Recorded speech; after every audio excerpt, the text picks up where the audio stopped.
Hello, ഇന്ന് നമ്മൾ ചൂട് ചായയുടെ ഒപ്പം വളരെ എളുപ്പത്തിൽ തയ്യാറാക്കാൻ പറ്റുന്ന ഒരു ബ്രെഡ് പക്കോട നോക്കാം. അപ്പോൾ ബ്രെഡ് നന്നായിട്ട് ഉടയ്ക്കുക. അതിനുശേഷം ഈ കാണുന്ന ഇൻഗ്രീഡിയൻസ് ഒക്കെ ആഡ് ചെയ്യണം.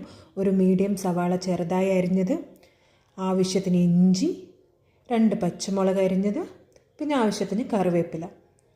അതിനുശേഷം നമ്മൾ ഒരു 1/4 ടീസ്പൂൺ മഞ്ഞൾപ്പൊടി, 1 ടീസ്പൂൺ മുളക് പൊടി, ആവശ്യത്തിന് കായപ്പൊടി, പിന്നെ ഇത് 2 സ്പൂൺ ഞാൻ അരിപ്പൊടി എടുത്തിട്ടുണ്ട്, ആവശ്യത്തിന് ഉപ്പ്, പിന്നെ കുറച്ച് വെള്ളം. ഇവയെല്ലാം ഉപയോഗിച്ച് നല്ലപോലെ മിക്സ് ചെയ്യുക.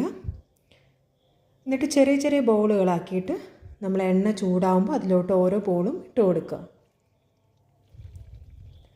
ഒരു ലൈറ്റ് ബ്രൗൺ കളർ ആകുമ്പോൾ അത് നന്നായിട്ട് മറിച്ചിടുക. അങ്ങനെ ഈവനിങ് ടൈമിൽ നമ്മൾ ചൂട് ചായയുടെ ഒപ്പം നല്ല മൊരിഞ്ഞ ബ്രെഡ് പക്കോട, അത് വളരെ സിമ്പിളായിട്ട് തയ്യാറാക്കാവുന്ന, നമ്മളുടെ വീട്ടിലെ ഇൻഗ്രീഡിയൻസ് ഉപയോഗിച്ച് തയ്യാറാക്കുന്ന ഒരു അടിപൊളി ബ്രെഡ് പക്കോടയാണ്.